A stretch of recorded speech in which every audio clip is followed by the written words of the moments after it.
ರಾಷ್ಟ್ರೀಯ ಪಕ್ಷವಾದ ಕಾಂಗ್ರೆಸ್ ಹಾಗೂ ಬಿಜೆಪಿ ರಾಜ್ಯಕ್ಕೆ ಶಾಪವಾಗಿದ್ದು ಈ ಬಾರಿ ಜನರ ನಾಡಿಮಿಡಿತ ಅರಿತಿರುವ ಜೆಡಿಎಸ್ ಅನ್ನು ಅಧಿಕಾರಕ್ಕೆ ತರುವಂತೆ ಜೆಡಿಎಸ್ ರಾಜ್ಯಾಧ್ಯಕ್ಷ ಎಚ್.ಡಿ. ಕುಮಾರಸ್ವಾಮಿ ಮನವಿ ಮಾಡಿದ್ದಾರೆ.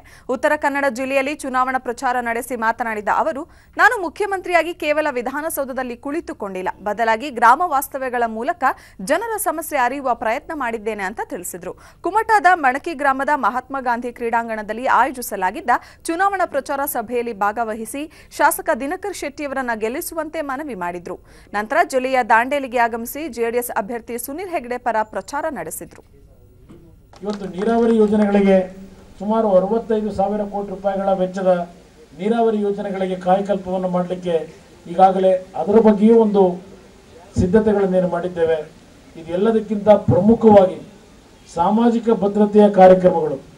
ನಾನು ವಿಷಯಗಳನ್ನು ಪ್ರಸ್ತಾಪ ಮಾಡ್ತಾ ಹೋದರೆ ನಮ್ಮ ಪಕ್ಷದ ಕೆಲವು ತೀರ್ಮಾನಗಳ ಬಗ್ಗೆ 2 ಗಂಟೆ 3 ಗಂಟೆಗಳ ಕಾಲ ನಿಮ್ಮ ಮುಂದೆ ಚರ್ಚೆ ಮಾಡಬೇಕಾಗ್ತದೆ. ಆದರೆ ಪ್ರಮುಖವಾದಂಥ ಅಂಶಗಳನ್ನಷ್ಟೇ ನಿಮ್ಮ ಗಮನಕ್ಕೆ ತರಲಿಕ್ಕೆ ಬಯಸ್ತಾ ಇದ್ದೇನೆ. ಇವತ್ತು ಯಾವೊಂದು ಈ ನಾಡಿನ ಬಡವರ ಜೊತೆಯಲ್ಲಿ ಕೆಲಸವನ್ನು ನಿರ್ವಹಿಸಿದ್ದೇನೆ, ಮುಖ್ಯಮಂತ್ರಿಯಾಗಿ ನಾನು ವಿಧಾನಸೌಧ 3ನೇ ಮಹಡಿಯಲ್ಲಿ ಹೆಚ್ಚಿನ ಸಮಯವನ್ನು ಕಳೆದೆ. ಗ್ರಾಮ ವಾಸ್ತವ್ಯಗಳ ಮುಖಾಂತರ ನನ್ನ ಒಂದು ನಡವಳಿಕೆಯಲ್ಲಿ ಜನತೆಯ ಕಷ್ಟಗಳನ್ನೇನು ಅರಿತಿದ್ದೇನೆ. ನಾನು ಕುಮಟಾಗೆ ಬಂದಾಗ ಅವತ್ತು ರಾತ್ರಿ 12:30 1 ಗಂಟೆಯಲ್ಲಿ ಯಾವೊಂದು ಗ್ರಾಮ ವಾಸ್ತವ್ಯದ ಕಾರ್ಯಕ್ರಮದಲ್ಲಿ ಜನತಾ ದರ್ಶನದ ಕಾರ್ಯಕ್ರಮವನ್ನು ಏರ್ಪಾಡು ಮಾಡ್ತಾ ಇದ್ದೆ. ಒಂದು ತಾಯಿ ನನ್ನ ಮುಂದೆ ಬಂದು ಅವರ ಕುಟುಂಬದ ಸಮಸ್ಯೆಯನ್ನು ಹೇಳ್ತಾರೆ. ಅವರ ಶರೀರವನ್ನು ನೋಡಿದ್ರೆ ಅವರು ಬಹುಶಃ 65-70 ವರ್ಷವೋ ಆ ರೀತಿಯ ಭಾವನೆ ಕಾಣುತ್ತದೆ. ಆದರೆ ಆ ತಾಯಿ ನನ್ನ ಮುಂದೆ ಹೇಳಿದಂಥ ಘಟನೆ ಏನಿದೆ, ಅವರು 38-40 ವರ್ಷದ ಮಹಿಳೆ. ಆದರೆ ಅವರ ಶರೀರ, ಅವರ ದುಡಿಮೆಯನ್ನು ಮಾಡಿರ್ತಕ್ಕಂಥದ್ದು ಅವರ ಒಂದು ಮನೆಯ ಕುಟುಂಬದ ಹಿನ್ನೆಲೆಯಲ್ಲಿ ಆ ದೇಹ ಸಂಪೂರ್ಣವಾಗಿ ಇವತ್ತು ಆ ರೀತಿಯ ಒಂದು ಆಗ್ತಕ್ಕಂಥ ಪರಿಸ್ಥಿತಿಗಳೇನಿದೆ. ಅವರು ಮದುವೆ ಆದಂಥ ಗಂಡ ಲಕ್ವ ಹೊಡೆದು ಮನೇಲಿ ಮಲಗಿದ್ದಾರೆ.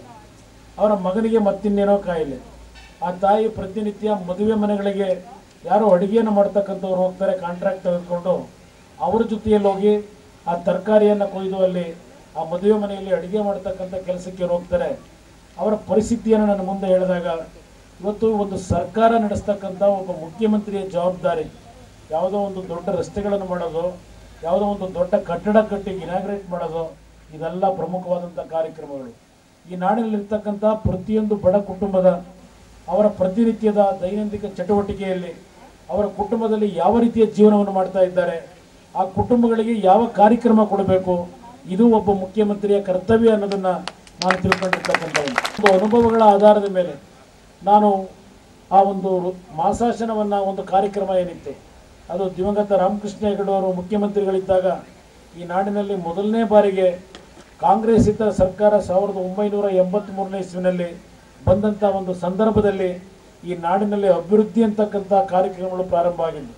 ಕುಡಿಯೋ ನೀರಿನ ಸೌಕರ್ಯಗಳು, ಬೋರ್ವೆಲ್ಗಳ ಮುಖಾಂತರ 2 ರೂಪಾಯಿ ಕೆಜಿ ಅಕ್ಕಿ ಬಡವರಿಗೆ ಕೊಡ್ತಕ್ಕಂಥ ಕಾರ್ಯಕ್ರಮ ಇರ್ಬೋದು, ಹೆರಿಗೆ ಭತ್ಯೆ ಇರ್ಬೋದು, ಹಿರಿಯರಿಗೆ ಮಾಸಾಶನ ಇರ್ಬೋದು, ಈ ರೀತಿಯ ಕಾರ್ಯಕ್ರಮಗಳು ಪ್ರಾರಂಭ ಆಗಿದ್ದು ಜನತಾದಳದ ಸರ್ಕಾರಗಳಲ್ಲಿ.